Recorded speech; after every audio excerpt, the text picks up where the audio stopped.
Disclaimer, यह कहानी केवल उन दर्शकों या पाठकों अर्थात 18 वर्ष या उससे अधिक आयु के लिए बनाई गई है। इसमें रोमांटिक, अंतरंग और परिपक्व विषय-वस्तु शामिल हो सकती है, जो सभी के लिए उपयुक्त नहीं है। यदि आपकी आयु 18 वर्ष से कम है, तो कृपया इस सामग्री से दूर रहें। यह रचना पूरी तरह काल्पनिक है और केवल मनोरंजन के उद्देश्य से प्रस्तुत की गई है। अध्याय 111 मैं यांग परिवार का दामाद हूँ, बेशक मैं इसे पहचानता हूँ, मासिक टिकट मांगते हुए। पत्नी, कैसी हो? अपनी पत्नी को जागता देख पति जल्दी से आगे बढ़ा और धीरे से बोला, शिन शिन, रो मत, मम्मी ठीक हैं। महिला ने पहले अपनी बेटी को दिलासा दिया। फिर उसने अपने पति की ओर देखा और सिर हिलाते हुए कहा, मैं ठीक हूँ, मेरी चिंता मत करो। यह अच्छी बात है कि तुम ठीक हो। पति नीचे झुका और धीरे से अपनी पत्नी के माथे से बाल हटा दिए। क्या तुमने उस सज्जन को धन्यवाद दिया? अगर उन्होंने हमारी मदद न की होती, तो कौन जाने क्या होता। मैंने उस सज्जन को नहीं देखा। खबर मिलते ही मैं तुरंत अस्पताल पहुंच गया। पति ने सिर हिलाया। ओह, कितने अफसोस की बात है। चाहे कुछ भी हो, उसने हमारी मदद की। बूढ़े चेन, अगर अगली बार तुम उस सज्जन से मिलो, तो तुम्हें उसका ठीक से शुक्रिया अदा करना चाहिए।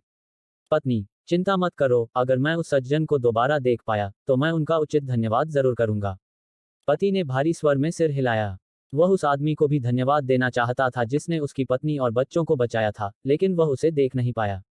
उसका हृदय भी उस व्यक्ति के प्रति कृतज्ञता से भरा हुआ था। अपनी होश में आई पत्नी को देखकर वह आदमी पुरानी यादों में खो गया। उसे याद आया कि कल खबर मिलते ही वह भागकर अस्पताल गया था।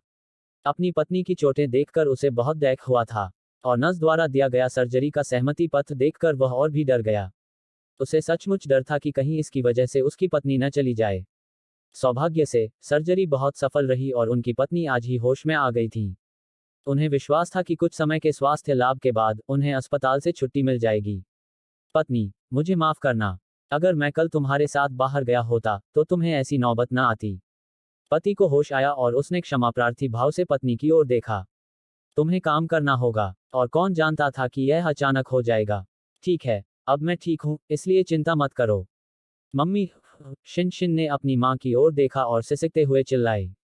पति ने अपनी बेटी को उठा लिया ताकि वह अपनी माँ के करीब रह सके। शिन शिन ने अपना छोटा सा हाथ बढ़ाया और अपनी माँ के गाल को सहलाया। शिन शिन, रो मत, मम्मी ठीक हैं। कुछ दिन और रुको, मम्मी को अस्पताल से छुट्टी मिल जाएगी।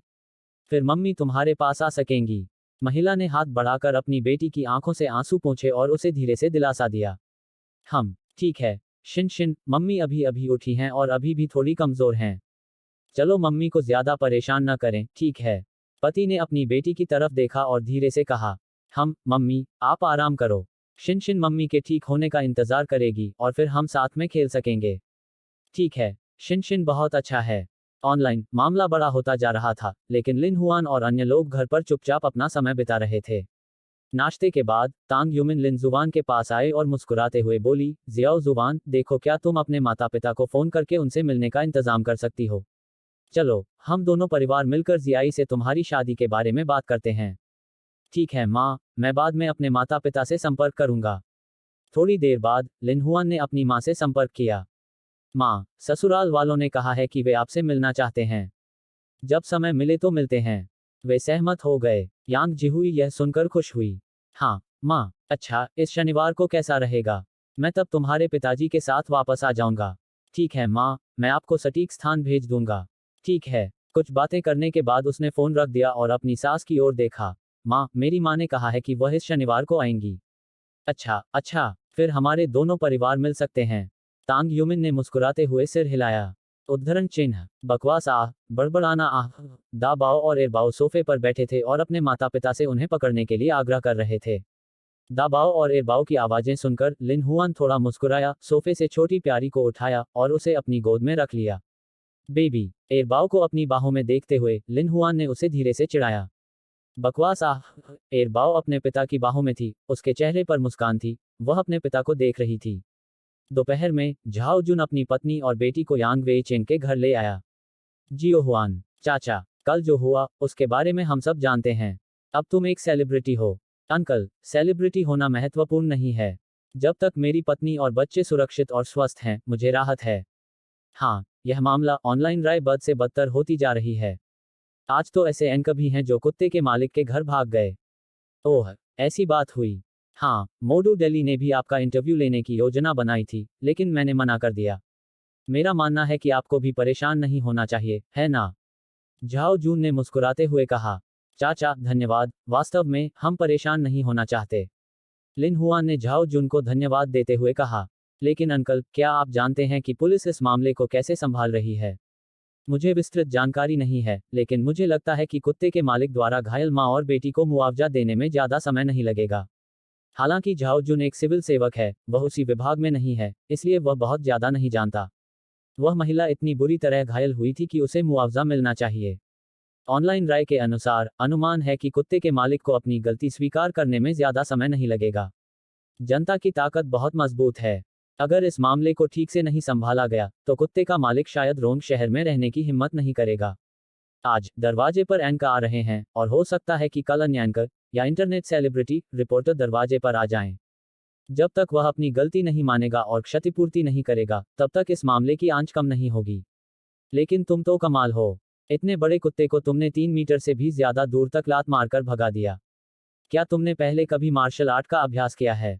हाँ अंकल, मैंने पहले मार्शल आर्ट का अभ्यास किया था। यह भी अच्छा है कि मैंने मार्शल आर्ट का अभ्यास किया, अन्यथा मैं कल जियाए और बच्चों की रक्षा नहीं कर पाता। झाओ जुन ने लिन जुवान के कंधे पर थपथपाया। वह यांग परिवार के इस दामाद से और भी ज्यादा खुश होता जा रहा था। चाचा, क्या मैं आपको पुलिस से एक बात कहने का कष्ट कर सकता हूं कि वे हमें जितना हो सके परेशान न करें? हालांकि अब वह प्रसिद्ध हो चुका है, लिन हुआन नहीं चाहता कि यह मामला उसके परिवार को प्रभावित करे। खैर, मैं तो बस अपनी तरफ से पूरी कोशिश कर सकता हूं। आखिरकार, मैं उनके जैसे विभाग में तो नहीं हूं। झाओ जून भी इसकी गारंटी नहीं दे सकता था। अगर पुलिस सचमुच लिन जुवान को ढूंढना चाहती, तो वह उन्हें रोक नहीं सकता था। ठीक है, धन्यवाद अंकल। हाँ, आपका स्वागत है। बूढ़े यांग, क्या आज आपके पास मेरे साथ शतरंज खेलने का समय है? यांग वेचेंग ने उसकी ओर देखा और सिर हिलाया। ठीक है, मैंने लंबे समय से आपके साथ शतरंज नहीं खेला है, चलो आज शतरंज खेलते हैं। दोनों ने शतरंज की बिसात बिछाई और कुर्सियों पर बैठ गए। झाओ जुन ने शतरंज खेला और मुस्कुराते हुए कहा, बूढ़े यांग, मैं आपके दामाद के बारे में बहुत आशावादी हूँ, मुझे लगता है कि वह बहुत संतोषजनक है। आपके बारे में क्या? मैं भी बहुत संतुष्ट हूँ, आखिरकार उन्होंने कल मेरी बेटी और बच्चों की रक्षा की। ओह, तो आप उसे पहचानते हैं? बेशक, हमारे यांग परिवार का एक ऐसा दामाद है, बेशक मैं उसे पहचानता हूँ। अध्याय 112। आप इस लोकप्रियता का फायदा नहीं उठा सकते, और आपको इसका फायदा उठाने की इजाजत भी नहीं है। कृपया सब्सक्राइब करें, कृपया वोट करें। इस घटना को लेकर गर्माहट अभी भी कम नहीं हुई है। नानयू में एक दूसरे दर्जे की हस्ती अपने एजेंट के साथ इस मामले पर चर्चा कर रही थी। बहन ली, क्या आपको लगता है कि हम लोकप्रियता की इस लहर पर सवार हो सकते हैं? सिस्टर ली नाम की महिला ने एक पल सोचा, फिर सिर हिलाया और कहा, यांग चेन, आपकी प्रसिद्धि अभी भी अपेक्षाकृत कम है, और आपकी हालिया फिल्म रिलीज होने वाली है। हम चुनिंदा रूप से इस लहर पर सवार हो सकते हैं। आखिरकार, लिन शुवान की लोकप्रियता इस समय बहुत ज्यादा है। अगर हम इसका सही फायदा उठा सकें, तो इससे आपकी फिल्म को काफी फायदा हो सकता है। हालांकि, हमें इस लहर पर कैसे काबू पाया जाए, इस पर सावधानीपूर्वक विचार करने की जरूरत है। अगर हम इसे सही तरीके से नहीं करेंगे, तो यह एक नकारात्मक स्थिति पैदा कर सकता है, सिस्टर ली ने धीरे से कहा। हाँ, सिस्टर ली, मैं भी ऐसा ही सोचती हूँ, इसलिए मैं आपके साथ इस पर चर्चा कर रही हूँ कि हमें इस लोकप्रियता का लाभ कैसे उठाना चाहिए। जब वे इस विषय पर विचार कर रहे थे, तभी एक अन्य महिला सेलिब्रिटी वहां आई। बहन ली, यांग चेन, आप यहाँ हैं। ओह, मैं रूजू हूँ। तुम यहाँ क्यों आए हो? सिस्टर ली ने इस महिला सेलिब्रिटी को देखा। उन्हें गुवानशिंग एंटरटेनमेंट ग्रुप के साथ अनुबंधित किया गया था, जो एक दूसरे दर्जे की स्टार लियांग रूजू थी। यह सब खोज सूची में शीर्ष ट्रेंडिंग विषय के कारण है। यह सुनकर यांग चेन और सिस्टर ली ने एक दूसरे को देखा, फिर उत्सुकता से पूछा, क्या यह सबसे ज्यादा ट्रेंड करने वाला विषय नहीं है, वह खतरनाक कुत्ते वाली घटना?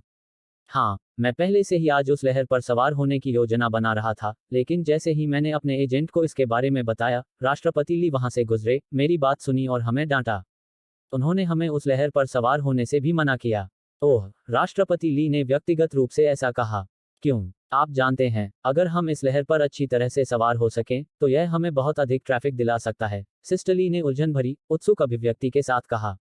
मुझे याद है कि उस समय राष्ट्रपति ली ने कहा था कि हमारे गुवानशिंग एंटरटेनमेंट ग्रुप के सितारों को इस तरह की लहर पर सवार होने की जरूरत नहीं है, न ही उन्हें चेयरमैन की लहर पर सवार होने की जरूरत है। अध्यक्ष, रुको, क्या राष्ट्रपति ली का मतलब यह है कि जिस व्यक्ति ने उस खतरनाक कुत्ते को पीट पीट कर मार डाला, वह हमारे समूह का अध्यक्ष है? सिस्टर ली ने लियांग रूजू के शब्दों से एक महत्वपूर्ण जानकारी सुनी। हाँ, वह व्यक्ति वास्तव में हमारी कंपनी का अध्यक्ष है। हे भगवान, वह वास्तव में हमारी कंपनी के अध्यक्ष हैं। कोई आश्चर्य नहीं कि राष्ट्रपति ली ने कुछ महीने पहले एक महत्वपूर्ण जानकारी जारी की थी। संभवतः वह जानकारी उन्हें अध्यक्ष द्वारा संभालने के लिए दी गई थी। जैसे ही सिस्टर ली ने यह सुना, उन्हें तुरंत याद आया कि कुछ महीने पहले अध्यक्ष ली ने अचानक एक मीटिंग बुलाई थी और कंपनी के सितारों से कहा था कि आज से सभी को अपनी ताकत बढ़ानी होगी। हमारी कंपनी को अब उन सितारों की जरूरत नहीं होगी जिनमें न तो ताकत है और न ही अभिनय कौशल। शायद ऐसा अध्यक्ष महोदय की बात की वजह से हुआ था। यांग चेन और सिस्टर ली ने एक दूसरे की आंखों में राहत देखकर एक दूसरे को देखा। शुक्र है कि इस बार लियांग रूजू ने उन्हें बता दिया, वरना वे भी चेयरमैन की बात मानने की कोशिश करते। अगर राष्ट्रपति ली को पता चलता तो शायद वे उन्हें कड़ी फटकार लगाते। हालांकि भले ही राष्ट्रपति ली हमें इस लहर पर सवार होने नहीं देंगे, मुझे लगता है कि हम पीड़ितों के लिए आवाज उठा सकते हैं। आप क्या सोचते हैं? जल्द ही सिस्टर ली को एक और तरीका सूझा। यह सुनकर यांग चेन की आंखें चमक उठीं। यह तरीका कारगर हो सकता है। क्या कुत्ते के मालिक ने अभी तक पीड़ित को मुआवजा नहीं दिया, न ही माफी मांगी? उनमें से कुछ सेलिब्रिटी होने के नाते अपने ब्लॉग पर पीड़ितों के पक्ष में बोल सकते हैं, जिससे अधिक ध्यान आकर्षित हो सकता है। यद्यपि इस पर पहले से ही काफी ध्यान दिया जा रहा है, फिर भी अभी भी बहुत से लोग हैं जो इसके बारे में नहीं जानते हैं। सिस्टर ली की बातें सुनकर लियांग रूजू थोड़ी चिंतित हो गई। अगर राष्ट्रपति ली को पता चल गया कि वे इस तरह से लहर पर सवार हैं, तो क्या होगा? सिस्टर ली, यांग चेन, अगर राष्ट्रपति ली को पता चल गया कि आप ऐसा करती हैं। रूजू, चिंता मत करो, हम इसे बिना अनुमति के पोस्ट नहीं करेंगे। इस मामले को पहले राष्ट्रपति ली की मंजूरी लेनी होगी। अगर राष्ट्रपति ली सहमत होते हैं, तो हम पीड़िता के पक्ष में आवाज उठाएंगे। ओह ओह, मैं समझ गया। रूजू, क्या तुम हमारे साथ आना चाहती हो? अगर तुम हमारे साथ आना चाहती हो, तो हम अभी राष्ट्रपति ली से मिल सकते हैं। यह सुनकर लियांग रूजू जाहिर तौर पर थोड़ा ललचा गई। वह तो बस एक दूसरे दर्जे की स्टार थी और उसे ध्यान आकर्षित करने के लिए ट्रैफिक और ज्यादा प्रशंसकों की जरूरत थी। थोड़ी देर हिचकिचाने के बाद उसने सिर हिलाया। ठीक है, सिस्टर ली, यांग चेन, मैं आपके साथ राष्ट्रपति ली को ढूंढने जाऊंगी।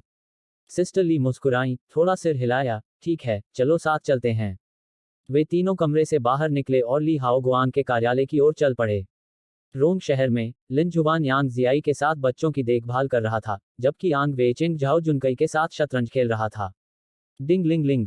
इस समय लिन जुवान का फोन बज उठा। फोन उठाकर एक अपरिचित नंबर देखकर लिन हुआन ने उत्सुकता से जवाब दिया। नमस्ते, क्या यह लिन जुवान है, श्रीमान लिन? मैं लिन जुवान हूँ, यह कौन है? मिस्टर लिन, नमस्ते, मैं पिछली बार वाला पुलिस अधिकारी हूँ, मेरा नाम यू झेंगहाओ है। यह कहते हुए यू झेंगहाओ को डर था कि लिन जुवान उस पर विश्वास नहीं करेगा, इसलिए उसने स्पष्ट रूप से अपना पुलिस नंबर और स्नातक विद्यालय बताया। आखिरकार, आजकल ऐसे कई धोखेबाज हैं जो पुलिस का भेष धारण करना पसंद करते हैं। अधिकारी यू, मैं आपके लिए क्या कर सकता हूँ? यह सुनकर लिन जुवान मुस्कुराया। श्री लिन, यह इस प्रकार है, हम आपको इस समय के लिए कुत्ता पालन की छवि राजदूत बनने के लिए आमंत्रित करना चाहते हैं। कुत्ते पालने की छवि राजदूत? अधिकारी यू, मेरे घर पर कोई कुत्ता नहीं है, लिन हुआन ने हल्की मुस्कान के साथ कहा। श्री लिन, हमारा मतलब यह है कि इस घटना का बहुत बड़ा प्रभाव पड़ा है, जो कुछ युवा नेटिजन्स के लिए बुरे नैतिक व्यवहार मार्गदर्शन का कारण बन सकता है, इसलिए कृपया हमारी मदद करें। यह सुनकर लिन हुआन का दिमाग घूम गया और कुछ देर तक अपने मन में इसके बारे में सोचने के बाद उसने सिर हिलाया। ठीक है, मैं इस बात पर सहमत हो सकता हूँ। आखिरकार यह घटना उन्हीं के कारण हुई थी और उन्हें आगे आना पड़ा। ठीक है मिस्टर लिन, हम अगले इंटरव्यू का इंतजाम करेंगे। इंतजाम हो जाने के बाद हम आपसे संपर्क करेंगे। ठीक है। फोन रखते हुए यांग जियाई ने उत्सुकता से अपने पति की ओर देखा। पति, क्या हुआ? पत्नी, बात कुछ ऐसी है, यू झेंगहाओ नाम के एक पुलिसकर्मी ने मुझे फोन किया और चाहा कि मैं आगे आकर इस इंटरव्यू को स्वीकार करूं। आखिरकार इस घटना का बहुत ज्यादा असर हुआ है, इसलिए मैं मान गया। उन्होंने कहा कि व्यवस्था हो जाने के बाद वे मुझे फोन करेंगे। ओह ओह, मैं समझ गई, तो मैं भी तुम्हारे साथ चलूंगी। यांग जियाई ने सिर हिलाया, फिर अपने पति की ओर देखा और धीरे से कहा, पत्नी, तुम भी जाना चाहती हो? यह सुनकर लिन जुबान थोड़ा हैरान हुआ। मूल रूप से उन्होंने यू झेंगहाओ के लिए सहमति दे दी थी, लेकिन उन्होंने अपनी पत्नी को कैमरे पर साथ लाने की योजना नहीं बनाई थी। हाँ, लोग भी आपके साथ जाना चाहते हैं। बच्चों के माता पिता की देखभाल करनी है, कोई बात नहीं। यांग जियाई ने भारी स्वर में सिर हिलाया। डबल मासिक टिकट, कृपया मासिक टिकट के लिए पूछें। आपके समर्थन के लिए धन्यवाद। अध्याय 113 साक्षात्कार, कृपया सदस्यता लें, कृपया वोट करें। इस बीच यू झेंगहाओ ने लिन जुवान से संपर्क किया और साक्षात्कार की तैयारी शुरू कर दी। दोपहर लगभग 1 बजे, जब सब कुछ तैयार हो गया, यू झेंगहाओ ने लिन जुवान से फिर संपर्क किया। श्री लिन, नमस्ते, हम यहाँ तैयार हैं। क्या आप अभी आने के लिए तैयार हैं? कोई बात नहीं, ऑफिसर यू, मैं 5 मिनट में वहाँ पहुँच जाऊँगा। ठीक है, श्रीमान लिन, आपकी परेशानी के लिए धन्यवाद। फोन रखने के बाद, लिन हुआन ने यांग जियाई की ओर देखा और धीरे से कहा, हनी, वे तैयार हैं। चलो चलें। ठीक है, बच्चे दादा दादी के साथ घर पर ही रहें। मम्मी पापा जल्द ही वापस आ जाएंगे। इया, सबसे बड़े और दूसरे बच्चे अपना सिर झुकाकर बड़बड़ा रहे थे, मानो कह रहे हों, माँ, हम घर पर अच्छे रहेंगे। सड़क पर सुरक्षित वाहन चलाएं। यांग वेचिंग ने कार की चाबियां लिन जुवान को सौंप दी और उसे याद दिलाया। ठीक है, पिताजी, मुझे पता है। प्रिय, चलो चलें। ठीक है, बच्चों, अलविदा। इया, आंगन में पहुंचकर लिन जुवान ने कार का दरवाजा खोला। यांग जियाई ने यात्री सीट पर बैठकर अपनी सीट बेल्ट बांधी। लिन जुवान ड्राइवर की सीट पर बैठ गया, उसने भी अपनी सीट बेल्ट बांधी और फिर कार घर से पुलिस स्टेशन की ओर चल पड़ा। इस कार को देखकर, जो कई वर्षों से चल रही थी और थोड़ी पुरानी थी, लिन हुआन ने अपने सास ससुर के लिए उपहार के रूप में एक कार खरीदने के बारे में सोचा। लेकिन अभी नहीं, क्योंकि उसे इंटरव्यू के लिए जाना था। वह कल या परसों अपने सास ससुर को कार दिखाने ले जाएगा। लिन जुवान और यांग जियाई के जाने के कुछ देर बाद, तांग यूमिन ने टीवी चालू कर दिया। क्योंकि यह एक लाइव समाचार प्रसारण था, तांग यूमिन इसे देखना चाहती थी और साथ ही बच्चों को टीवी पर अपने माता पिता को एक साथ देखने देना चाहती थी। कुछ ही देर में, लिन जुवान गाड़ी चलाकर पुलिस स्टेशन पहुंच गया। यू झेंगहाओ ने लिन जुवान को आते देखा और जल्दी से उसे गाड़ी पार्किंग में खड़ी करने का निर्देश दिया, फिर लिन जुवान के गाड़ी से बाहर निकलने का इंतजार किया। कार पार्क करने के बाद, लिन हुआन यांग जियाई के साथ कार से बाहर निकला। श्री लिन, अधिकारी यू, नमस्ते, मैं मेरी पत्नी यांग जियाई बोल रही हूँ।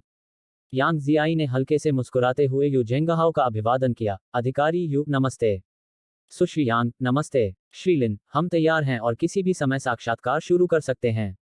कृपया मेरे पीछे आइए। ठीक है। अधिकारी यू लिन जुवान को पुलिस स्टेशन के पिछवाड़े ले गए, जहां पत्रकारों ने पहले से ही फिल्मांकन उपकरण तैयार कर रखे थे। लिन हुआन को आते देख, महिला रिपोर्टर फोटोग्राफर के साथ तेजी से वहां चली गई। श्री लिन, नमस्ते, मेरा नाम जिया लिंगजू है और मैं आपका साक्षात्कार लेने वाली रिपोर्टर हूं। सुश्री जिया, नमस्ते। लिन शुवान ने सिर हिलाया। उसके रिकॉर्डिंग पेन माइक्रोफोन से उसे पता चल गया कि वह चाइना पीपल्स डेली की रिपोर्टर थी। श्री लिन, क्या आप तैयार हैं? अगर आप तैयार हैं, तो हम साक्षात्कार शुरू करेंगे। हाँ, मैं तैयार हूँ। जिया लिंगजू ने हल्के से मुस्कुराते हुए प्यार से पूछा, मिस्टर लिन, हम सभी जानते हैं कि आप इस क्रूर कुत्ते की घटना में पीड़ित और बचावकर्ता हैं। इस घटना के बाद, कुत्ते के मालिक के परिवार के बारे में आपकी क्या राय है?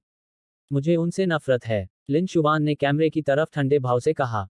उसने बहुत ही बेबाकी से कहा, ऐसे लोगों से नफरत कैसे नहीं की जा सकती? लेकिन नफरत तो नफरत ही होती है, लेकिन मैं किसी से कोई द्वेष नहीं रखता, क्योंकि मुझे जो करना है वो पहले ही हो चुका है, और बाकी देश का काम है। मुझे विश्वास है कि पुलिस अधिकारी कानून के मुताबिक इससे निपटेंगे और सभी को संतोषजनक जवाब देंगे।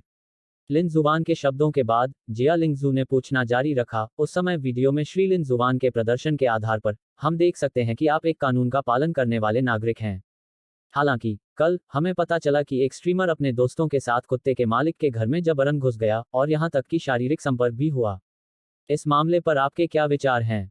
यह अनुशंसित नहीं है, क्योंकि यह तर्कहीन है और अन्य लोगों के व्यक्तिगत अधिकारों का उल्लंघन करता है। मुझे आशा है कि हर कोई ऐसा नहीं करेगा, और मेरा मानना है कि समझदार लोग ऐसा नहीं करेंगे। इसके अलावा, न तो पीड़ित और न ही पुलिस ने कुछ किया, इसलिए एक स्ट्रीमर के लिए ऐसा करना वास्तव में अनावश्यक है। जैसे ही ये शब्द निकले, उपस्थित सभी लोग समझ गए कि लिन हुआन के शब्दों का स्पष्ट अर्थ था कि वे अन्य लोगों के व्यवसाय में हस्तक्षेप कर रहे थे और उन पर लोकप्रियता का पीछा करने का आरोप लगाया। बच्चों, देखो, मम्मी पापा टीवी पर हैं और तुम्हारे पापा ने जो कहा वो बहुत अच्छा है। घर पर, तांग यूमिन बच्चों के साथ टीवी पर लिन जुवान और यांग जियाई की खबरें देख रही थी। सबसे बड़े और दूसरे बच्चे अपने माता पिता को टीवी पर देखकर बहुत खुश हुए, इतने खुश कि उन्होंने अपने छोटे छोटे हाथ भी हिलाए। झाओ जुनकाई और यांग वेचिंग ने भी शतरंज खेलना बंद कर दिया। लिन जुवान का इंटरव्यू और उसके कहे शब्दों को देखकर, झाओ जुनकाई ने संतुष्टि से सिर हिलाया और मुस्कुराते हुए कहा, हाहा, लाओ यांग, आपके दामाद का ईक्यू वाकई बहुत ऊंचा है। इसका तात्पर्य न केवल यह है कि स्ट्रीमर अन्य लोगों के व्यवसाय में हस्तक्षेप कर रहा है, बल्कि यह भी है कि वह लोकप्रियता के लिए किसी भी ट्रैफिक का पीछा कर रहा है। झाओ जुनकाई की बातें सुनकर यांग वेचिंग के मुंह के कोने थोड़े ऊपर उठ गए। चूंकि उन्होंने अपने दामाद को पहचान लिया था, इसलिए वे अपने दामाद के प्रदर्शन से और भी ज्यादा संतुष्ट हो गए। गुवानशिंग एंटरटेनमेंट ग्रुप में ली हाओगुआंग भी समाचार देख रहे थे। शुरुआत में यांग चेन पीड़ित पक्ष की आवाज उठाना चाहते थे और वे सहमत भी होना चाहते थे, लेकिन चेयरमैन लिन का इंटरव्यू देखने के बाद उन्होंने सीधे मना कर दिया। चेयरमैन ने जो कहा वह सही था, उनकी कंपनी को इस तरह की लोकप्रियता का पीछा करने की बिल्कुल भी जरूरत नहीं थी। यदि वह अध्यक्ष को अप्रसन्न कर दे तो यह बुरा होगा। यांग चेन और उनके एजेंट भी चेयरमैन के इंटरव्यू की खबरें देख रहे थे। चेयरमैन की बातें सुनकर यांग चेन ने आह भरी। अरे सिस्टर ली, चेयरमैन तो वाकई चेयरमैन हैं। अगर मैं होती तो ये शब्द बिल्कुल नहीं कह पाती। चेयरमैन ने जो कहा वह सही है, हमें इस तरह की लोकप्रियता के पीछे नहीं भागना चाहिए। बहन ली ने सहमति में सिर हिलाया। सचमुच उन्हें इसका पीछा नहीं करना चाहिए। यांग जिहुई भी घर पर थीं और अपने पुराने साथी के साथ टीवी पर अपने बेटे के इंटरव्यू का वीडियो देख रही थीं। अपने बेटे की बातें सुनकर यांग जिहुई ने संतोष से सिर हिलाया। जियाओक्सुआन वास्तव में हमारे लिन परिवार का बच्चा है। उसने जो कहा वह बहुत अच्छा है। हाँ हाँ बिल्कुल, हमारे परिवार का यह बच्चा हमेशा से ही इतना उत्कृष्ट रहा है। लिन जिहे भी बहुत खुश था, मानो उसका ही इंटरव्यू हो रहा हो। लिन शुवान ने आगे कहा, मुझे उम्मीद है कि हर किसी का ध्यान इस बात पर होना चाहिए कि उन्हें किस तरह की सजा मिलेगी, बजाय इसके कि वे आवेग में आकर अपराधी बन जाएं। मुझे यह भी विश्वास है कि पुलिस सभी को संतोषजनक जवाब देगी। हो सकता है कि कुछ लोग शिकायत करें कि कानून सही नहीं है और इसमें कई खामियां हैं, लेकिन जो भी हो, यह बहुसंख्यक लोगों की सुरक्षा के लिए एक शक्तिशाली बाधा है। वह नहीं चाहते थे कि इस तरह की घटना फिर से घटित हो, और उन्हें उम्मीद थी कि हर कोई कानून का पालन करेगा और ऐसे काम नहीं करेगा जो कानून का उल्लंघन करते हों। लिन जुबान की बात सुनने के बाद यू जेंगहाओ ने संतुष्टि के साथ सिर हिलाया और यहां तक कि ली लिनेक्सुआन को अंगूठा भी दिखाया। जैसा कि मोडू विश्वविद्यालय के एक छात्र से अपेक्षा की जाती है, न केवल उसके ग्रेड उत्कृष्ट हैं, बल्कि उसकी वैचारिक जागरूकता भी बहुत अधिक है। अध्याय 114, एक लोक कल्याणकारी फिल्म का फिल्मांकन। जिया लिंगजू ने कुछ देर तक लिन जुबान का साक्षात्कार लिया, फिर यांग जियाई की ओर देखा। सुश्री यांग, कल उस माँ और बेटी की मदद करने के बारे में आपके क्या विचार हैं? यांग जियाई ने कैमरे की ओर देखते हुए हल्के से मुस्कुराते हुए कहा, मुझे लगता है कि अगर मैंने कल उस माँ और बेटी की मदद नहीं भी की होती, तो भी हर कोई मदद के लिए आगे आता। जहां तक मेरी भावनाओं का सवाल है, मैं बस यही चाहती हूं कि मेरे पति सुरक्षित और स्वस्थ रहें। जिया लिंगजू ने आगे कहा, कल की घटनाओं के बाद श्री लिन हुआन को अब ऑनलाइन एक नायक और एक अच्छे पति के रूप में सराहा जा रहा है। ऑनलाइन नेटिजन्स आपसे बहुत ईर्ष्या करते हैं। लिन हुआन न केवल मेरा हीरो है, बल्कि मेरे बच्चे का भी हीरो है। ठीक है सुश्री यांग, साक्षात्कार के लिए धन्यवाद। श्री लिन हुआन, कल जो कुछ हुआ उसके बाद मैं आपसे पूछना चाहता हूं, यदि अब आपके सामने एक कुत्ता आ जाए, और वह कोई दुष्ट कुत्ता न हो, और न ही वह लोगों को नुकसान पहुंचाए, तो क्या आप उसे पसंद करेंगे? बेशक मुझे यह पसंद आएगा। कुत्ते इंसानों के दोस्त होते हैं। वे घर की रखवाली कर सकते हैं और अपने मालिकों का साथ दे सकते हैं। दरअसल मुझे भी कुत्ते बहुत पसंद हैं। अगर मौका मिला तो मैं भी एक कुत्ता पाल सकता हूँ। लेकिन अगर मैं सचमुच कुत्ता पालता हूँ, तो मैं सभी जरूरी परमिट ले लूंगा। और अगर मैं उसे बाहर ले जाऊंगा, तो मैं उसे हमेशा पट्टे पर रखूंगा और उसे छोड़ूंगा नहीं। यू जेंगहाओ यह सुनकर हल्के से मुस्कुराए। उन्होंने आज लिन जुबान को एक सार्वजनिक सेवा विज्ञापन शूट करने के लिए आमंत्रित किया था, क्योंकि लिन जुबान को विज्ञापन में कुत्ते पालने का राजदूत बनना था। जिया लिंगजू ने कुछ देर तक साक्षात्कार जारी रखा और फिर इस साक्षात्कार के अंत की घोषणा की। श्री लिन, अब हम कुत्तों को पालने के बारे में एक सार्वजनिक सेवा विज्ञापन शूट करने की योजना बना रहे हैं। हम यहाँ एक सैन्य कुत्ता लाए हैं। हालांकि वह घायल हो गया था, इसलिए उसे छुट्टी दे दी गई। हम बाद में शूटिंग के लिए इस सैन्य कुत्ते का उपयोग करने की योजना बना रहे हैं। कोई बात नहीं। यू जेंगहाओ ने सिर हिलाया और एक सहकर्मी से कुछ कहा। सहकर्मी ने सिर हिलाया और चला गया। कुछ ही देर बाद वह सहकर्मी एक सैन्य कुत्ता लेकर आया। एक सैन्य कुत्ता अत्यधिक विकसित तंत्रिका गतिविधि वाला कुत्ता होता है। इसकी गंध पहचानने की क्षमता मनुष्यों की तुलना में हजारों गुना ज्यादा होती है। इसकी सुनने की क्षमता मनुष्यों की तुलना में 16 गुना ज्यादा होती है। इसकी दृष्टि का क्षेत्र विस्तृत होता है, कम रोशनी में भी काम करने की क्षमता होती है, और यह रात में चीजों को अच्छी तरह से देख पाता है। श्री लिन, इस सैन्य कुत्ते का नाम पोफेंग है और यह इस साल 3 साल का हो गया है। घायल होने से पहले यह अपने नाम के अनुसार ही तेज था। इसने कई काम किए हैं और कई काम पूरे किए हैं, इसलिए इसके पूर्व मालिक ने इसका नाम पोफेंग रखा। लेकिन अब यह घायल हो गया है और अब कोई कार्य नहीं कर सकता, इसलिए इसे छुट्टी दे दी गई है और यह फिलहाल अस्थायी रूप से हमारे साथ रह रहा है, यू जेंगहाओ ने लिन जुबान को बताया। यह सुनकर लिन शुवान ने सिर हिलाया और पोफेंग की ओर देखा। हालांकि पोफेंग घायल था, फिर भी वह बहुत ऊर्जावान था। जब पोफेंग ने लिन जुवान को अपनी ओर देखते हुए देखा तो उसने भी लिन जुवान की ओर देखा। लिन हुआन थोड़ा मुस्कुराया और पोफेंग की ओर चला गया। पोफेंग के सामने आकर लिन हुआन नीचे झुका और अपना हाथ बढ़ाया। मिस्टर लिन, सावधान रहें, पोफेंग, यह। यू झेंगहाओ उसे रोकने ही वाला था, लेकिन इससे पहले कि वह अपनी बात पूरी कर पाता, उसने देखा कि पोफेंग ने अपना अगला पैर बढ़ाकर लिन जुवान की हथेली में रख दिया, मानो वे हाथ मिला रहे हों। पोफेंग, नमस्ते, मेरा नाम लिन जुवान है। Woof woof. पोफेंग ने लिन हुआन को जवाब देते हुए भौंकते हुए कहा, मानो वह भी अपना परिचय दे रहा हो। यह। यू झेंगहाओ और उनके सहकर्मी पोफेंग की प्रतिक्रिया देखकर आश्चर्यचकित थे। आपको पता होना चाहिए कि जब से पोफेंग को छुट्टी मिली थी, उन्होंने पोफेंग को चिढ़ाने और उसके साथ बातचीत करने की कोशिश की थी, लेकिन पोफेंग को उनके साथ खेलना पसंद नहीं था। अप्रत्याशित रूप से, आज लिन जुवान की उपस्थिति ने पोफेंग को लिन जुवान के साथ बातचीत करने की अनुमति दी। यह देखकर कि पोफेंग लिन जुवान के साथ बातचीत करने को तैयार है, यू झेंगहाओ के चेहरे पर मुस्कान आ गई। ऐसे में पोफेंग और मिस्टर लिन बाद में सार्वजनिक सेवा विज्ञापन की शूटिंग के दौरान अच्छी तरह से सहयोग कर पाएंगे। पोफेंग को देखकर लिन हुआन को भी यह कुत्ता बहुत पसंद आया। इसके बाद सार्वजनिक सेवा विज्ञापन की शूटिंग का समय आया। सार्वजनिक सेवा विज्ञापन को फिल्माते समय पोफेंग ने लिन जुवान के निर्देशों का बहुत अच्छा पालन किया। सार्वजनिक सेवा का विज्ञापन बहुत ही सुचारू रूप से चला और इसे मात्र 10 मिनट में फिल्माया गया। यह देखकर कि यह खत्म हो गया है, यू झेंगहाओ ने संतोष से सिर हिलाया। शुरुआत में उन्होंने सोचा था कि इस बार लोक सेवा विज्ञापन का फिल्मांकन बहुत सुचारू रूप से नहीं होगा और इसे पूरा होने में कम से कम 1 या 2 घंटे लगेंगे, लेकिन यह केवल 10 मिनट से ज्यादा समय में पूरा हो गया और इसे इतनी अच्छी तरह से फिल्माया गया था कि उन्हें बहुत आश्चर्य हुआ। हालांकि यह भी देखा जा सकता था कि पोफेंग को लिन जुवान बहुत पसंद था। यू झेंगहाओ लिन जुवान के पास आए और अपना हाथ बढ़ाया। श्री लिन, आज सार्वजनिक सेवा विज्ञापन फिल्माने के लिए आने के लिए धन्यवाद। लिन हुआन ने उसका बढ़ा हुआ हाथ देखा, थोड़ा मुस्कुराया और अपना हाथ मिलाने के लिए भी आगे बढ़ाया, यह कुछ भी नहीं है। फिर उसने अपना हाथ छोड़ दिया।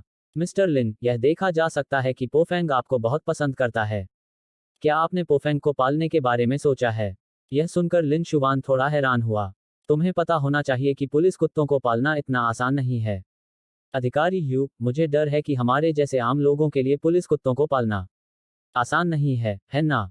यदि श्री लिन पोफेंग को उठाना चाहते हैं तो मैं प्रक्रिया तैयार कर सकता हूं, यह केवल इस बात पर निर्भर करता है कि श्री लिन इच्छुक हैं या नहीं। यह सुनकर लिन शुवान ने पोफेंग की तरफ देखा। यह पोफेंग बहुत होशियार था और उसकी बातें समझ सकता था। घर में ऐसा होशियार कुत्ता होना वाकई बहुत अच्छा होगा, लेकिन वह यह नहीं जानता था कि पोफेंग उसके साथ जाने को तैयार है या नहीं। पोफेंग, क्या तुम मेरे साथ चलने को तैयार हो? Woof woof. पोफेंग भौंका, अपनी जीभ हौंकते हुए, और प्यार से लिन जुवान की जांघ पर अपना सिर रगड़ा। उसकी उपस्थिति बहुत स्पष्ट थी, वह लिन जुवान के साथ जाने को तैयार था। हाँ, मिस्टर लिन, देखिए, यह पोफेंग भी आपके बहुत करीब है, ऐसा लगता है कि यह आपके साथ जाने को तैयार है। चूंकि सभी ने ऐसा कहा था और पोफेंग भी उसके साथ जाने को तैयार था और पोफेंग भी बहुत चालाक था। लिन हुआन ने यू झेंगहाओ की ओर देखते हुए थोड़ा सिर हिलाया। तो अधिकारी यू, मैं पोफेंग को उठाऊंगा, लेकिन मैं अभी भी एक छात्र हूं। हालांकि गर्मी की छुट्टियां हैं, लेकिन मैं अगले महीने मोडू लौटूंगा और मैं पोफेंग को भी वहां लाऊंगा। क्या यह ठीक है? कोई बात नहीं, मिस्टर लिन, मुझे याद है कि आपका भी बिलिबिली पर अकाउंट है ना? बस हर महीने 1 या 2 वीडियो शूट कर लीजिए और देखते हैं कि पोफेंग कैसा कर रहा है। कोई बात नहीं। ठीक है, मैं सहमत हूं। अब जब बातें यहां तक कह दी गई थी, तो लिन हुआन असहमत कैसे हो सकती थी?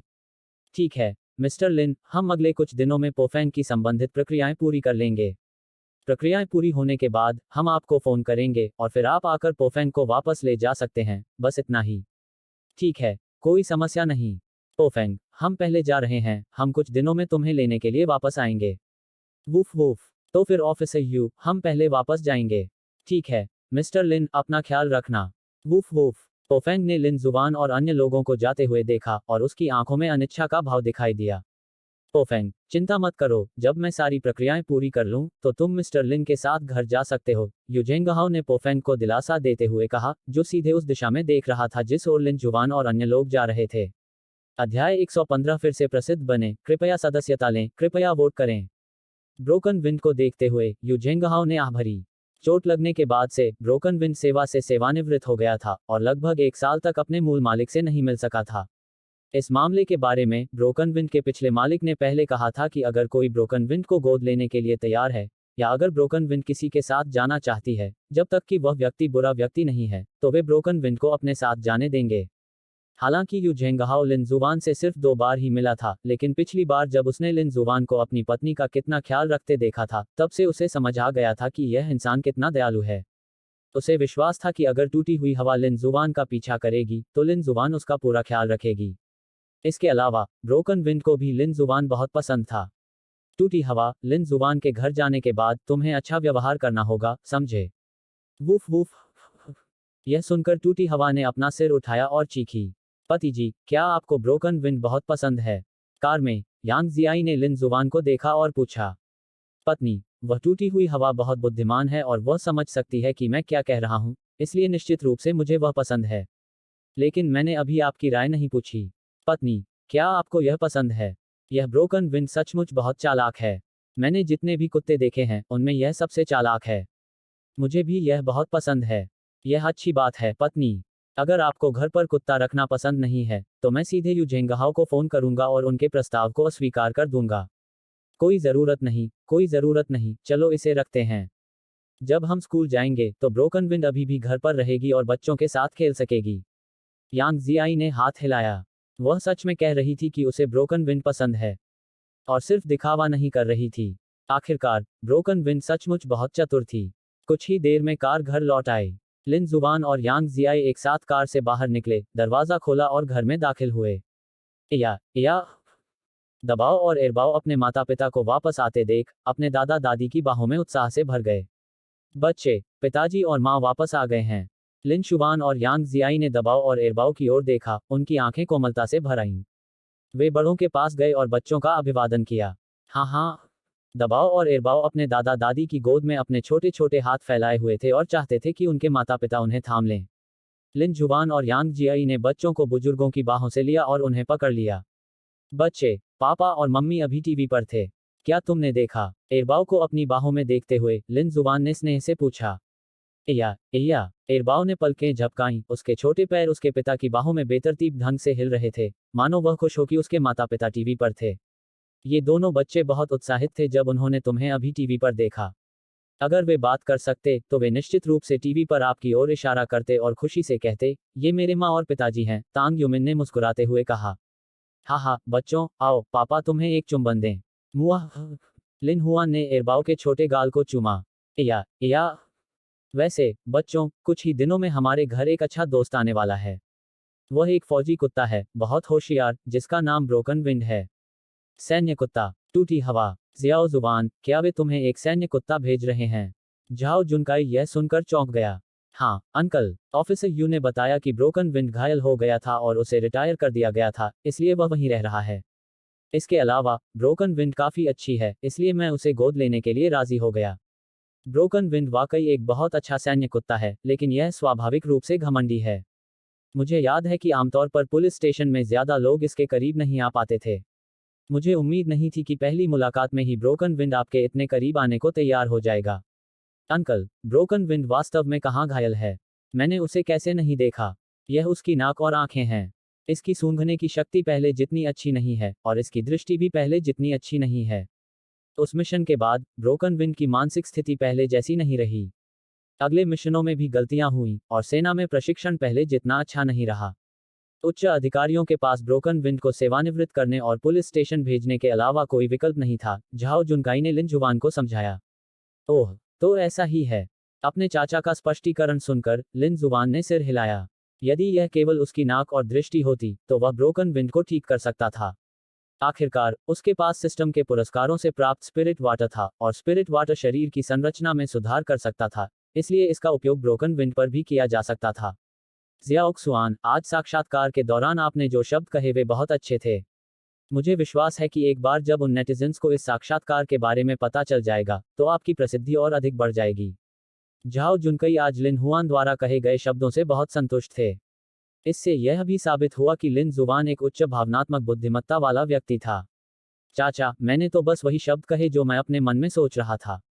हाँ, बहुत बढ़िया। तुम्हारे ससुर ने आज तुम्हारी कई बार तारीफ की। यह कहते हुए झाओ जुनकाई ने यांग वेइचेंग की ओर भी देखा। यांग वेइचेंग ने जब उसे विषय को अपने ऊपर बदलते देखा तो वह अपनी भौहें चढ़ाने से खुद को नहीं रोक सका। ऑनलाइन, चून की रेनमिंडली ने लिन जुबान के साथ एक लाइव साक्षात्कार आयोजित किया था, इसलिए ऑनलाइन समुदाय भी लिन जुबान के उत्तरों से बहुत संतुष्ट था। और वेइबो पर एक ट्रेंडिंग विषय नग्न आंखों से देखी जा सकने वाली गति से शीर्ष स्थान पर पहुंच गया। रेनमिन डेली ने बचावकर्ता का साक्षात्कार लिया और बचावकर्ता के उत्तर बहुत संतोषजनक थे। यह लिन शुवान सचमुच अद्भुत है। मेरा मानना है कि बहुत से लोग इस साक्षात्कार में पूछे गए प्रश्नों का उत्तर नहीं दे पाएंगे।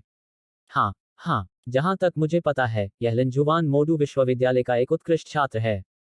मुझे याद है कि पिछली बार लिन जुवान स्कूल में एक धुन बजाने के लिए ट्रेंडिंग सर्च में आया था और फिर उसके उत्कृष्ट ग्रेड के लिए भी। पिछले कुछ दिनों में शीर्ष 10 ट्रेंडिंग सर्च मूल रूप से लिन जुवान के बारे में रहे हैं। यह व्यक्ति बहुत अद्भुत है। लिन शुवान वाकई कमाल का है। कल उसके प्रदर्शन ने मेरा दिल दहला दिया। अच्छा होता अगर उसकी पत्नी न होती तो मुझे मौका मिलता। हाँ, हाँ, अगर मुझे ऐसा अच्छा पति मिले तो मैं बहुत संतुष्ट हो जाऊंगी। मुझे सचमुच उसकी पत्नी से ईर्ष्या है कि उसका पति इतना प्यार करता है। क्या इस घटना के बाद लिन जुवान प्रसिद्ध नहीं हो गया है? अधिकांश नेटिजन्स अब इस व्यक्ति के बारे में जानते हैं। प्रसिद्ध होना तो निश्चित है। मुझे उम्मीद है कि ऐसे और भी नायक सामने आएंगे। अगर ऐसे नायक हैं तो हमें बहुत खुशी होगी अगर वे प्रसिद्ध हो जाएं। पिछले कुछ दिनों में जिन सेलिब्रिटीज ने ट्रेंडिंग सर्च खरीदे थे उन्हें बहुत अफसोस हुआ। असल में उन्होंने टॉप 10 में जगह बनाने की योजना बनाई थी, लेकिन इस घटना की वजह से उनके द्वारा खरीदे गए सभी ट्रेंडिंग सर्च टॉप 10 में जगह नहीं बना पाए। प्रशंसकों की मदद के बावजूद यह ज्यादा काम नहीं आया। इस बार उन्हें बहुत पछतावा हुआ। उन्हें पिछले कुछ दिनों में ट्रेंडिंग सर्च नहीं खरीदने चाहिए थे, क्योंकि वे पिछले कुछ दिनों में लिन जुवान के मामले से तुलना नहीं कर सकते थे। इसके अलावा रेनमिन डेली की टिप्पणियों और तुवान तुवान की टिप्पणियों ने इस मामले को और भी ऊंचे स्तर पर पहुंचा दिया। तुवान तुवान ने पहले ट्रेंडिंग सर्च के टिप्पणी अनुभाग के नीचे टिप्पणी की। श्री लिन सही कह रहे हैं। मुझे उम्मीद है कि भविष्य में ऐसी घटनाओं को रोकने के लिए हर कोई अपने कुत्तों को बाहर जाते समय पट्टे से बांधेगा। मैं यह भी आशा करता हूं कि हर कोई कानून का पालन करेगा और अवैध काम नहीं करेगा। अध्याय 116 सैन्य कुत्ता हवा को तोड़ना। पीपुल्स डेली और कम्युनिस्ट यूथ लीग सहित अन्य ने अपनी राय व्यक्त की। जिन मशहूर हस्तियों ने मूल रूप से इस प्रवृत्ति से लाभ उठाने की योजना बनाई थी, वे अब ऐसा करने की हिम्मत नहीं कर पाए। यदि उन्हें उच्च अधिकारियों की नाराजगी का सामना करना पड़ा और उनकी आलोचना हुई तो यह अच्छा नहीं होगा। शुक्रवार को यू झेंगहाओ ने लिन जुवान को फिर से फोन किया और बताया कि पोफैंग की प्रक्रिया पूरी हो गई है और वह उसे ले जा सकता है। यह सुनकर लिन जुवान ने सिर हिलाया और यू झेंगहाओ से एक पल रुकने को कहा। फोन रखने के बाद लिन जुवान ने यांग जियाई की ओर देखा। पत्नी, मैं पहले पोफैंग को लेने जाऊंगा। ठीक है, ठीक है। पति, आगे बढ़ो। पोफैंग के लिए कुत्ते का खाना और बिस्तर खरीदना याद रखना। ठीक है। लिन हुआन ने सिर हिलाया, अपने ससुर से चाबी ली और गाड़ी चलाकर चला गया। एक पालतू जानवर की दुकान के पास से गुजरते हुए लिन हुआन ने कार पार्क की और अंदर प्रवेश किया। दुकान के सहायक ने लिन जुवान को अंदर आते देखा और मुस्कुराते हुए कहा, सर, आपका स्वागत है। नमस्ते, मैं यहाँ एक कुत्ते को पालने के लिए आवश्यक कुछ सामान खरीदने आया हूँ। मुझे नहीं पता कि सर के परिवार का प्रिय कुत्ता छोटा है या बड़ा। एक बड़ा कुत्ता, एक सैन्य कुत्ता, इस साल 3 साल का हो गया, लिन जुवान ने बताया। ठीक है, सर, मैं समझ गया। आपके प्यारे कुत्ते के लिए तैयार करने के लिए कई चीजें हैं। पहली है भोजन का कटोरा। कुत्ते को पालते समय ध्यान देने वाली पहली बात है भोजन। कुत्ते को खिलाने के लिए आपको उनके लिए भोजन का कटोरा तैयार करना होगा। एक अच्छा भोजन कटोरा होने से भोजन का अच्छा वातावरण सुनिश्चित होता है, लेकिन भोजन कटोरा चुनते समय मालिक को कुत्ते के मुंह के अनुसार उपयुक्त गहराई वाला भोजन कटोरा चुनने की आवश्यकता होती है। स्टेनलेस स्टील का उपयोग न करने की सलाह दी जाती है, क्योंकि जमीन पर हिलाने पर यह बहुत तेज आवाज करता है, जिससे कुत्ता डर सकता है। पीने की सामग्री। कुत्ते के मुंह के अनुसार पीने की सामग्री चुनने की सलाह दी जाती है। आजकल बाजार में कुत्तों के लिए विशेष पानी के डिस्पेंसर उपलब्ध हैं, जो न केवल पानी की शुद्धता सुनिश्चित करते हैं, बल्कि कुत्ते को पानी इधर उधर फैलने या उसके बाल गीले होने से भी बचाते हैं। कुत्ते का खाना। कुत्ते का खाना कुत्तों का मुख्य आहार है और कुत्ते के पालन पोषण के लिए जरूरी है। आपको अपने कुत्ते की शारीरिक स्थिति के अनुसार किसी सामान्य व्यवसाय से एक विशेष कुत्ते का खाना भी चुनना होगा। ध्यान दें कि पिल्लों को पिल्ला खाना ही इस्तेमाल करना चाहिए और बड़े होने पर धीरे धीरे वयस्क कुत्ते के खाने पर स्विच करना चाहिए। Dog house. आपको कुत्ते को सोने के लिए एक आरामदायक जगह देनी होगी, इसलिए एक डॉग हाउस जरूर तैयार करना चाहिए। डॉग हाउस चुनते समय कुत्ते को साथ लाने की सलाह दी जाती है ताकि यह देखा जा सके कि वह उपयुक्त है या नहीं, ताकि डॉग हाउस बहुत छोटा न हो और उसके आगे के विकास पर असर न पड़े। सबसे महत्वपूर्ण चीज है कॉलर और पट्टा। चूंकि आप एक कुत्ता पाल रहे हैं तो आप उसे खेलने के लिए जरूर बाहर ले जाएंगे, इसलिए पट्टा और पट्टा जरूरी हैं। एक तो कुत्ते को सभ्य तरीके से पालने के लिए है और दूसरा कुत्ते को खो जाने या इधर उधर भागने से बचाने के लिए। मेरा मानना है कि सर को यह भी पता है कि हाल ही में यहाँ एक कुत्ते के घायल होने की घटना घटी थी, क्योंकि कुत्ते के मालिक ने बाहर जाते समय कुत्ते को पट्टे से नहीं बांधा था, जिसके कारण ऐसी घटना घटी। लिन शुवान ने सिर हिलाया। उसे इस बारे में कैसे पता नहीं चला? उसने उस समय यह घटना देखी थी। ठीक है, कृपया इसे मेरे लिए तैयार करें। ठीक है, महोदय, कृपया एक क्षण प्रतीक्षा करें।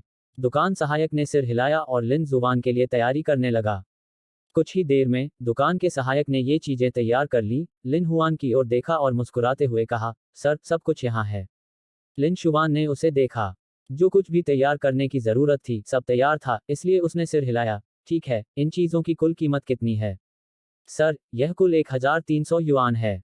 यह सुनकर लिन शुवान ने थोड़ा सिर हिलाया, अपना मोबाइल फोन निकाला और भुगतान करने के लिए कोड स्कैन किया। भुगतान सफल होने के बाद उसने सामान कार की डिक्की में रख दिया। सर, अलविदा, दुकान के सहायक ने मुस्कुराकर उसका स्वागत किया। लिन हुआन थोड़ा मुस्कुराया, कार में बैठ गया और पालतू जानवरों की दुकान से दूर चला गया। जैसे ही लिन जुबान चला गया, पालतू जानवरों की दुकान में टीवी पर पिछली बार लिन जुबान के साथ हुए साक्षात्कार का वीडियो प्रसारित हो रहा था। दुकान के सहायक ने टीवी पर समाचार देखा, परिचित व्यक्ति को देखा और थोड़ा स्तब्ध रह गया। वह व्यक्ति वास्तव में उस क्रूर कुत्ते की चोट की घटना में बचाव करता है। कोई आश्चर्य नहीं कि वह अभी मुझे परिचित लग रहा था। यह सोचकर दुकान की सहायिका ने हल्की सी आह भरी। अगर उसे पता होता कि वह वही है, तो उसे अभी लिन जुबान से अपने नाम के दस्तखत करने को कह देना चाहिए था। तुम्हें पता है, शातिर कुत्ते की चोट की घटना के बाद से लिन जुबान को कई लोगों द्वारा एक आदर्श माना जाता है, और कई लड़कियां लिन जुबान को बहुत पसंद करती हैं। आखिरकार, वह बहुत शक्तिशाली है। और वह कोई अपवाद नहीं है। यह कितने डैक की बात है। लिन शुवान पुलिस स्टेशन चला गया। यू झेंगहाओ पोफैंग को पकड़े हुए पार्किंग में इंतजार कर रहा था। पोफैंग ने लिन जुबान की कार को आते देखा और उत्साह से वहीं भौंकने लगा। यदि यू झेंगहाओ रस्सी नहीं पकड़े हुए होता, तो पोफैंग लिन हुआन का अभिवादन करने के लिए दौड़कर आता। लिन जुबान ने कार पार्क की। जैसे ही वह कार से बाहर निकला, उसने देखा कि पोफैंग उस पर भौंक रहा है। पोफैंग, लिन जुबान ने पुकारा और पोफैंग ने अपने अगले पैर जमीन पर उठा लिए। इस स्थिति को देखकर यू झेंगहाओ ने रस्सी छोड़ दी और पोफैंग सीधे लिन जुबान की ओर दौड़ा। जब वह लिन जुबान के पास आया, तो वह खड़ा हो गया। उसके आगे के पैर सीधे लिन जुबान के हाथों पर टिके हुए थे। Woof woof. ठीक है, ठीक है, मुझे पता है, मैं तुम्हें बाद में वापस ले जाऊंगा। पोफैंग को इतना उत्साहित देखकर लिन हुआन भी मुस्कुराया और उसके कुत्ते के सिर को छुआ। हाहा, मिस्टर लिन, ऐसा लगता है कि पोफैंग अभी भी आपको बहुत पसंद करता है। अधिकारी यू, नमस्ते। श्री लिन, पोफैंग के लिए संबंधित प्रक्रियाएं पूरी हो चुकी हैं। प्रक्रियाएं यहाँ हैं, आप यहाँ हैं। यू झेंगहाओ ने लिन हुआन को प्रक्रियाएं सौंपी और लिन हुआन ने उन्हें ले लिया। ठीक है, अधिकारी यू, चिंता मत करो, मैं पोफैंग की अच्छी देखभाल करूंगा। प्रक्रियाएं अपनाते हुए लिन हुआन मुस्कुराया। ठीक है, मिस्टर लिन, पोफैंग आपको सौंपा गया है। पोफैंग, अब से तुम मिस्टर लिन के घर में रहोगे, आज्ञाकारी बनोगे, जानते हो। Woof woof. तो फिर ऑफिसर यू, हम चले जाएंगे। ठीक है, पोफैंग, चलो चलें। पोफैंग लिन हुआन के पीछे कार तक गया और कार में बैठने से पहले उसने यू झेंगहाओ पर नजर डाली। यद्यपि उसकी आंखों में कुछ अनिच्छा थी, लेकिन यू झेंगहाओ को अपनी ओर हाथ हिलाते देख पोफैंग चिल्लाया और पीछे की सीट पर कूद गया। लिन हुआन ने कार का दरवाजा बंद किया, ड्राइवर की सीट पर आया, अपनी सीट बेल्ट बांधी, कार का दरवाजा बंद किया, यू झेंगहाओ को हाथ हिलाया और यहां से चला गया। कुछ ही समय बाद लिन हुआन पोफैंग को अपने ससुर और सास के घर वापस ले गया। कार को यार्ड में पार्क करते हुए लिन हुआन ने कार का दरवाजा खोला। चलो पोफैंग, हम घर आ गए हैं, नीचे उतरो। लिन शुवान की बातें सुनकर पोफैंग कार से बाहर कूद पड़ा और इधर उधर देखने लगा। पहली बार किसी अनजान जगह पर आकर वह थोड़ा सतर्क हो गया। कोई बात नहीं, यह मेरे ससुर और सास का घर है, यहाँ कोई अजनबी नहीं है। लिन हुआन ने उसके कुत्ते के सिर पर हाथ फेरा और उसे सांत्वना दी। फिर वह पोफैंग को घर में ले आया। लिविंग रूम में तांग युमिन और यांग जियाई बातें कर रहे थे। जब उन्होंने लिन जुबान को पोफैंग को वापस लाते देखा, तो वे मुस्कुरा उठे। पोफैंग यहाँ हैं, हमारे घर में आपका स्वागत है। पोफैंग ने अपना सिर उठाया और लिन जुबान की ओर देखा, मानो पूछ रहे हों, वे कौन हैं। पोफैंग, ये मेरी सास हैं, ससुर हैं, आप इन्हें जानते हैं, ये मेरी पत्नी है, ये दो छोटे प्यारे मेरे बच्चे हैं, दबाओ और एरबाओ। पोफैंग की निगाहें देखकर लिन हुआन मुस्कुराए और उसे समझाया। अध्याय 117 पत्नी, मैं चाहता हूँ। नहीं, तुम नहीं चाहती। अध्याय 117 पत्नी, मैं चाहता हूँ। नहीं, तुम नहीं चाहती। पोफैंग ने अपना सिर उठाया और सोफे पर बैठे दो प्यारे छोटे बच्चों को देखा। वह उनके पास गया, अपने सिर से एरबाओ का हाथ हिलाया और फिर दाबाओ का हाथ हिलाया। ओह! दाबाओ और एरबाओ पहली बार बड़े वुल्फहाउंड पोफैंग को देख रहे थे। दाबाओ और एरबाओ को पोफैंग के व्यवहार पर कोई शर्म महसूस नहीं हुई, उन्होंने उस पर मुस्कुराया भी। यांग जियाई लिन जुबान के बगल में खड़ी थी, दाबाओ और एरबाओ के प्रति पोफैंग के अच्छे व्यवहार को देख रही थी, और मुस्कुराए बिना नहीं रह सकी। अब, बच्चों की संगति के लिए घर में एक पालतू जानवर था। जब भविष्य में बच्चे चलने लगेंगे तो पोफैंग उनके साथ खेल भी सकेगा। यह पोफैंग वास्तव में बुद्धिमान है। यांग वेचिंग एक तरफ खड़े होकर पोफैंग के मानव जैसे रूप को देखते रहे और उनकी प्रशंसा करने से खुद को रोक नहीं पाए। लिन हुआन ने यांग जियाई के कान में कुछ फुसफुसाया, फिर लिविंग रूम से बाहर निकल गया और पोफैंग के लिए खरीदी गई चीजें लाने के लिए बाहर चला गया। चीजों को व्यवस्थित करने के बाद लिन हुआन ने पोफैंग को देखा, अपने बैग से एक छोटी बोतल निकाली और बोतल से पानी कुत्ते के कटोरे में डाल दिया। पोफैंग, इधर आओ। लिन हुआन ने पोफैंग को इशारा किया। लिन जुबान की आवाज सुनकर पोफैंग ने उसकी ओर देखा, फिर अपनी पूंछ हिलाई और लिन जुबान के पास आया। लिन हुआन ने कुत्ते का कटोरा पकड़ा, पोफैंग को देखा और मुस्कुराया, चलो थोड़ा पानी पी लो, यह पानी तुम्हारे लिए अच्छा है। हालांकि वह इन शब्दों का अर्थ नहीं समझ पाया, फिर भी पोफैंग ने अपना सिर नीचे किया और कुत्ते के कटोरे में पानी पी लिया। और इस कुत्ते के कटोरे में जो पानी था वह सिस्टम द्वारा पुरस्कृत आध्यात्मिक पानी था। लिन हुआन को यकीन नहीं था कि यह पोफैंग को ठीक कर सकता है, लेकिन आध्यात्मिक पानी पोफैंग को कोई नुकसान नहीं पहुंचाएगा। 1 मिनट बाद पोफैंग ने कुत्ते के कटोरे का सारा आध्यात्मिक पानी पी लिया। तभी उसे अपने शरीर में परिवर्तन महसूस हुआ। इसके तुरंत बाद पोफैंग को लगा कि उसकी दृष्टि ठीक हो गई है, और यह पहले से भी बेहतर हो गई है। इसके अलावा उसकी सूंघने की शक्ति भी पहले से काफी बेहतर हो गई थी। Woof woof. पोफैंग ने लिन हुआन पर खुशी से भौंकते हुए अपनी उत्तेजना व्यक्त करते हुए अपनी जगह पर घूम भी लिया। आहा! दाबाओ और एरबाओ सोफे पर लेटे हुए उत्सुकता से पोफैंग की उपस्थिति को देख रहे थे। उनकी आंखें संदेह से भरी थीं। बच्चों, यह पोफैंग है। भविष्य में पोफैंग तुम्हारे साथ खेल सकेगा। यांग जियाई दाबाओ और एरबाओ के पास आए और मुस्कुराते हुए समझाया। लिन हुआन ने पोफैंग के लिए भी कुछ खाना तैयार किया, जिससे वह धीरे धीरे खा सके। ये बातें खत्म करने के बाद लिन हुआन दाबाओ और एरबाओ के पास आया। बच्चों, आओ, पापा तुम्हें गोद में लें। हाँ हाँ। रात को तांग ह्यूमिन ने खाना बनाया। लिन हुआन और यांग जियाई ने दाबाओ और एरबाओ को दूध पिलाने के बाद बच्चों को घुमक्कड़ में डाल दिया और कुर्सियों पर बैठ गए। पोफैंग भी मेज पर आ गया, दाबाओ और एरबाओ के घुमक्कड़ के बीच लेट गया, दाबाओ और एरबाओ की रखवाली कर रहा था। अब जब वह दूसरे घर में आ गया था, तो उसने खुद को एक कार्य दिया, जो कि दाबाओ और एरबाओ की रक्षा करना था। लिन जुबान उसका स्वामी था, इसलिए दाबाओ और एरबाओ उसके छोटे स्वामी थे। लिन हुआन को उसकी रक्षा की आवश्यकता नहीं थी, इसलिए उसका कार्य दाबाओ और एरबाओ की रक्षा करना था। रात के खाने के बाद तांग यूमिन ने पोफैंग के लिए लगभग आधा कैटी चिकन भी तैयार किया, उसे अपने कुत्ते के कटोरे में डाल दिया, और पोफैंग को उसे खाने दिया। पोफैंग, यह तुम्हारा घोंसला है। आज रात यहीं सो जाओ। लिन हुआन ने पोफैंग के लिए कुत्ता घर बनाया और उससे कहा। Woof woof. ठीक है, हम भी ऊपर जा रहे हैं। देर हो रही है, इसलिए हमें जल्दी आराम करना होगा। कल और भी काम है। लिन हुआन ने उस पर मुस्कुराया, फिर एरबाओ को उठाया, और यांग जियाई ने दाबाओ को उठाया, और वे एक साथ ऊपर चले गए। हाँ हाँ। दाबाओ और एरबाओ अपने माता पिता की गोद में पोफैंग को देखा और पोफैंग की ओर अपने छोटे हाथों को लहराया। पत्नी, मैं कुछ दिनों में अपने सास ससुर को कार दिखाने ले जाने की योजना बना रहा हूँ। कमरे में लिन हुआन ने एरबाओ को बिस्तर पर लिटा दिया, अपनी पत्नी की ओर देखा और धीरे से कहा। कार देखी? हाँ, कार देख लो, और अगर कोई उपयुक्त कार मिले तो खरीद लो।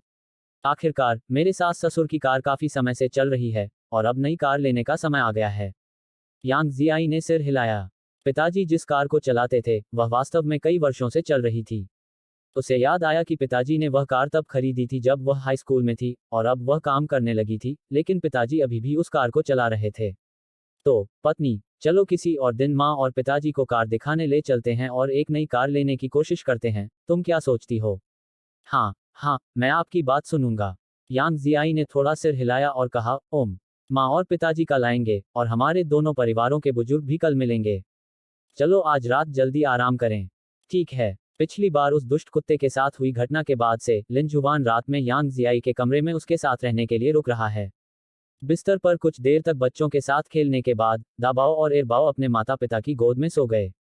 यह देखकर कि दोनों प्यारे छोटे बच्चे पहले ही सो चुके थे, लिन जुबान और यांग जियाई ने उन्हें धीरे से बिस्तर पर लिटा दिया और उन्हें रजाई से ढक दिया। पति जी, मैं पहले स्नान कर लूं। पत्नी, साथ में। अपनी पत्नी को पजामा लेते और बाथरूम जाने की तैयारी करते देख लिन हुआन ने स्पष्ट भाव से कहा। यह सुनकर यांग जियाई का सुंदर चेहरा लाल हो गया। उसने लिन जुबान की ओर आंखें घुमाई और शर्माते हुए कहा, मैं नहीं चाहती। फिर वह बाहर भाग गई।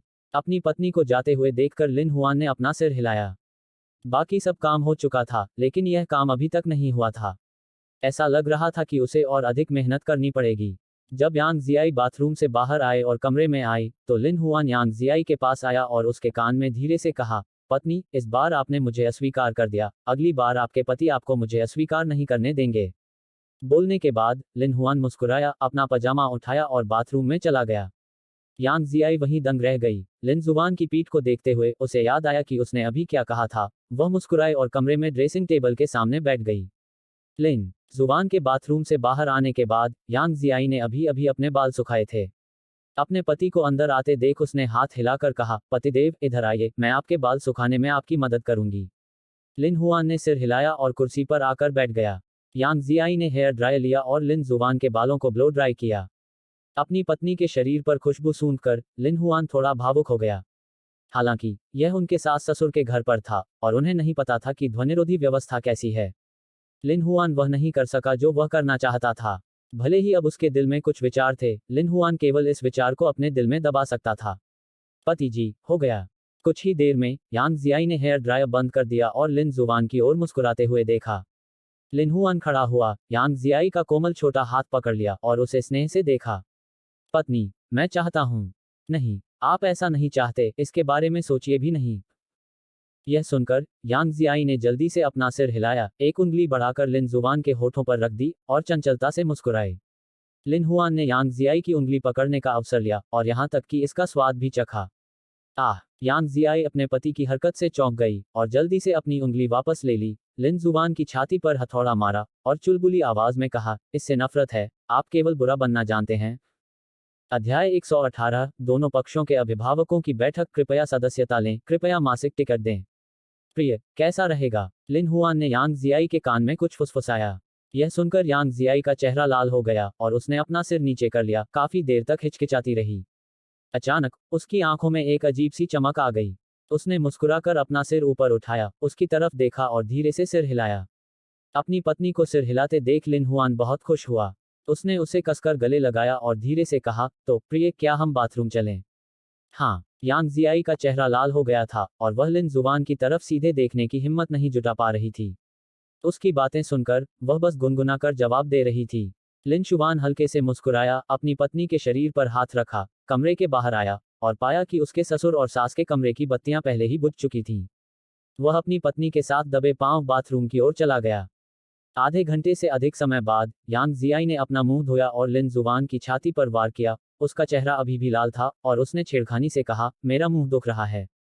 ठीक है, ठीक है पत्नी, यह मेरी गलती है, मैं अगली बार ऐसा नहीं करूंगा। क्या तुम अब भी अगली बार चाहते हो? अगली बार तो होगा ही नहीं। यांग जियाई ने मुंह बनाया और बाथरूम से बाहर निकल गई।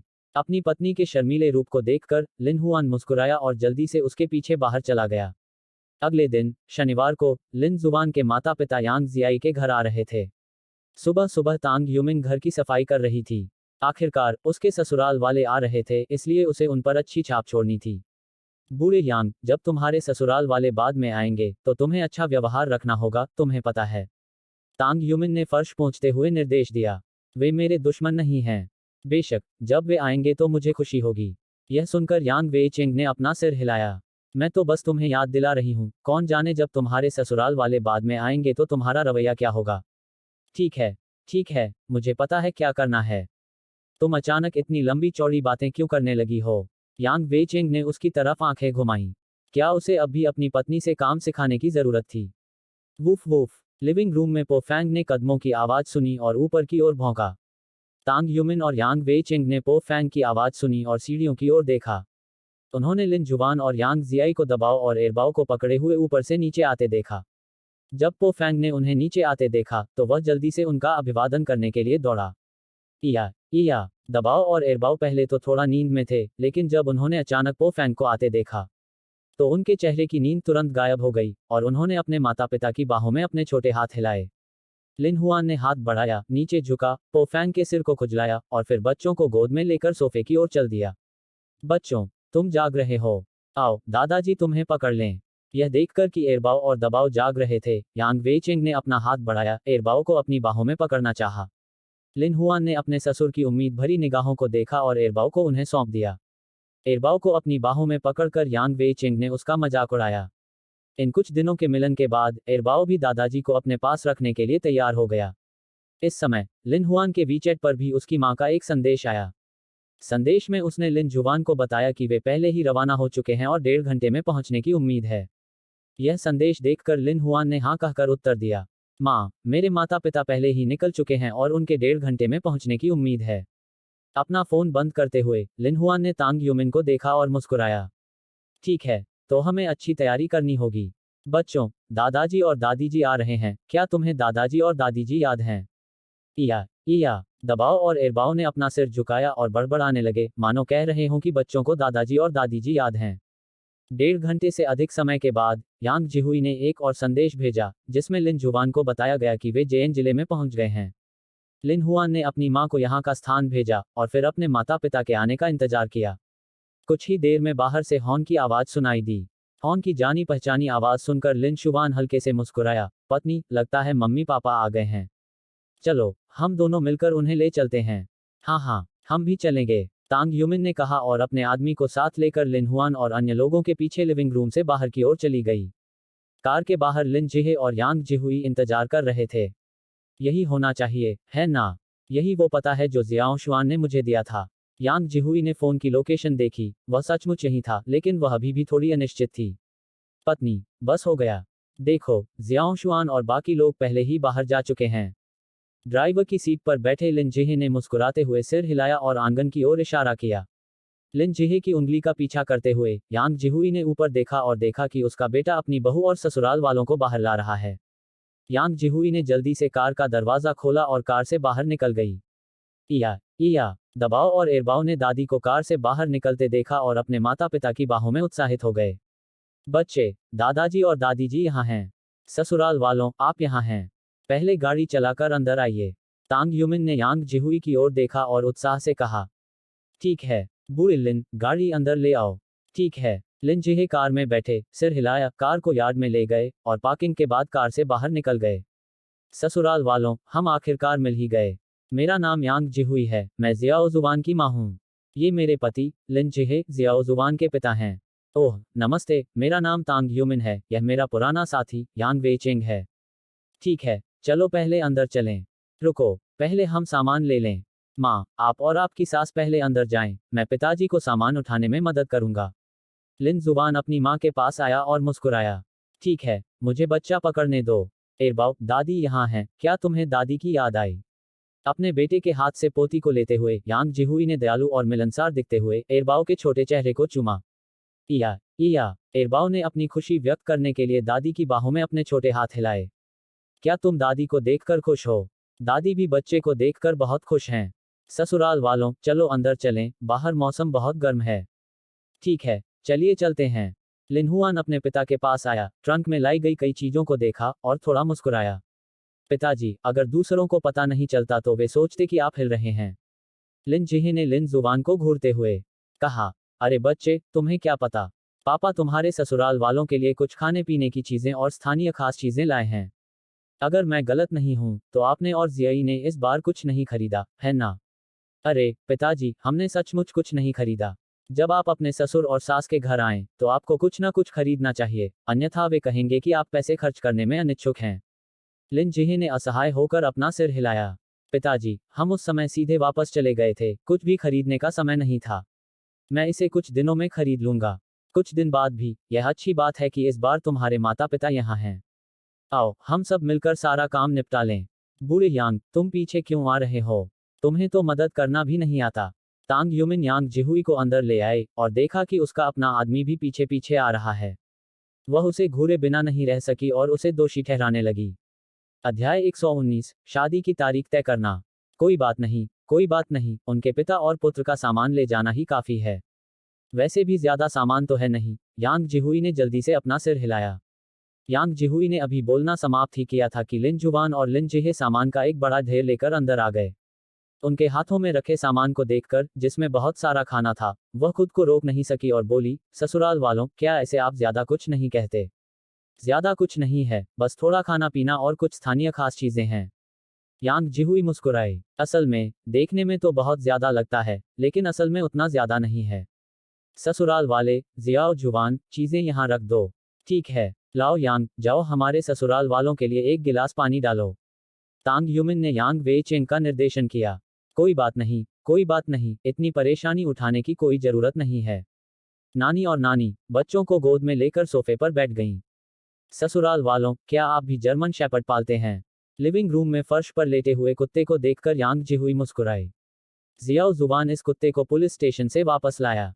यह एक सैन्य कुत्ता है, लेकिन चोट लगने के कारण इसे छुट्टी दे दी गई थी। पुलिस स्टेशन ने जियाओ जुबान से पूछा कि क्या वह इसे पालने को तैयार है, और जियाओ जुबान सहमत हो गया, इसलिए वह इसे वापस ले आया। जियाओ जुबान इसे वापस ले आया। मुझे लगा कि आपके परिवार ने इसे रख लिया है। हम सब एक परिवार हैं। अगर जियाओ जुबान इसे रखता है, तो हमारा परिवार भी इसे रखेगा। और यह कुत्ता काफी होशियार है। यह साधारण शब्दों को भी समझता है। यह स्वयं ही बाथरूम में जाता है और शौचालय को फ्लश कर देता है। ओह, यह तो आश्चर्यजनक है। यह सुनकर यांग जिहुई थोड़ा आश्चर्यचकित हुआ, उसे उम्मीद नहीं थी कि यह सैन्य कुत्ता इतना स्मार्ट होगा। दोपहर के समय लिन जुवान और यांग जियाई ने बच्चों की देखभाल की, जबकि दोनों माताएं दोपहर का भोजन तैयार करने के लिए रसोई में चली गईं। जहां तक यांग वेचेंग का प्रश्न है, उसने लिन जिहे को कुर्सी पर बैठाकर शतरंज खेलने के लिए कहा। रसोई में तांग युमिन ने यांग जिहुई को कुछ छोटी छोटी बातें बताईं। यांग जिहुई ने भी कुछ दिलचस्प बातें बताते हुए उन्हें जवाब दिया। दोपहर का भोजन तैयार है। 1 घंटे से कुछ अधिक समय बाद तांग युमिन और यांग जिहुई तैयार व्यंजन मेज पर लाए। यह देखकर कि व्यंजन धीरे धीरे मेज पर लाए जा रहे थे, यांग वेचेंग और अन्य लोगों ने भी शतरंज खेलना बंद कर दिया। इया इया बच्चों को भोजन की सुगंध महसूस हुई और उनके पेट में गुड़गुड़ाहट होने लगी। बच्चों, क्या तुम्हें भूख लगी है? पापा और मम्मी तुम्हारे लिए दूध तैयार करेंगे। लिन हुआन और यांग जियाई ने बच्चों को सोफे पर बिठाया और फिर दूध तैयार करने चले गए। पोफेंग ने लिन जुवान और यांग जियाई को जाते देखा और जल्दी से जमीन से उठकर सोफे पर आ गया। चुपचाप दीबाओ और एरबाओ की रखवाली करते हुए उन्हें सोफे से गिरने से रोका। हालांकि दीबाओ और एरबाओ बहुत शांत थे और जब तक वे परेशानी नहीं करते, वे सोफे से बिल्कुल भी नहीं गिरेंगे, इसलिए पोफेंग की चिंता अनावश्यक थी। लिन शुवान और यांग जियाई मिश्रित दूध की बोतलें लेकर दीबाओ और एरबाओ के पास आए। पोफेंग को उनकी रखवाली करते देख लिन शुवान ने उसके सिर को छुआ। पोफेंग, शुक्रिया। Woof woof. पोफेंग ने अपनी पूंछ हिलाई और लिन जुबान पर भौंका, फिर चुपचाप जमीन पर लेट गया। अब से शिशुओं की रखवाली के लिए एक और पोफेंग होगा। यांग जियाई ने मुस्कुराते हुए कहा। आओ बच्चों, अपना दूध पियो। लिन हुआन ने दूध की बोतल पकड़ी और दीबाओ को अपनी बाहों में पकड़ लिया, उसे लेटने दिया ताकि वह मन की शांति के साथ अपना दूध पी सके। जब बच्चे दूध पी लेते थे, तो उन्हें घुमक्कड़ में बिठाने से पहले उनके मुंह पोंछे जाते थे। जियाओ जुबान, जियाई, आओ और दोपहर का भोजन करो। ठीक है माँ, आ रहा हूँ। परिवार दोपहर का खाना खाने के लिए मेज पर बैठा था।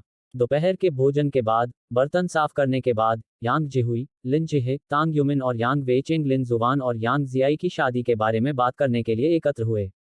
वे इस बार अपने बेटे और बहू की शादी के लिए आए थे। जल्दी निर्णय लेना अच्छा है।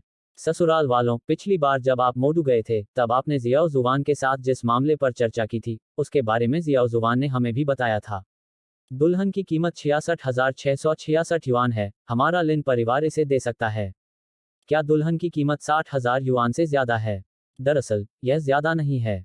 उसके परिवार की आर्थिक स्थिति को देखते हुए, वे इसे आसानी से वहन कर सकते हैं। कुछ स्थानों के विपरीत, जहां वे दुल्हन की कीमत के लिए सैकड़ों हजारों युआन मांगते हैं। यहां तक कि कुछ लोग तो एक ही ब्लाइंड डेट के बाद दुल्हन की कीमत के रूप में सैकड़ों हजारों युआन मांगते हैं। यदि उनका बेटा ब्लाइंड डेट पर था और महिला ने दुल्हन की कीमत के रूप में लाखों युआन मांगे, तो भले ही उनके पास वह राशि हो, वे उसे नहीं देंगे। लेकिन उनके बेटे और बहू ने पहले शादी का प्रमाण पत्र हासिल किया और फिर प्यार हो गया, और उनके 2 प्यारे बच्चे भी हैं। ससुराल वालों ने दुल्हन की कीमत ज्यादा नहीं मांगी, इसलिए उनका परिवार स्वाभाविक रूप से इसे स्वीकार कर सकता है। दुल्हन की कीमत असल में सिर्फ एक औपचारिकता है।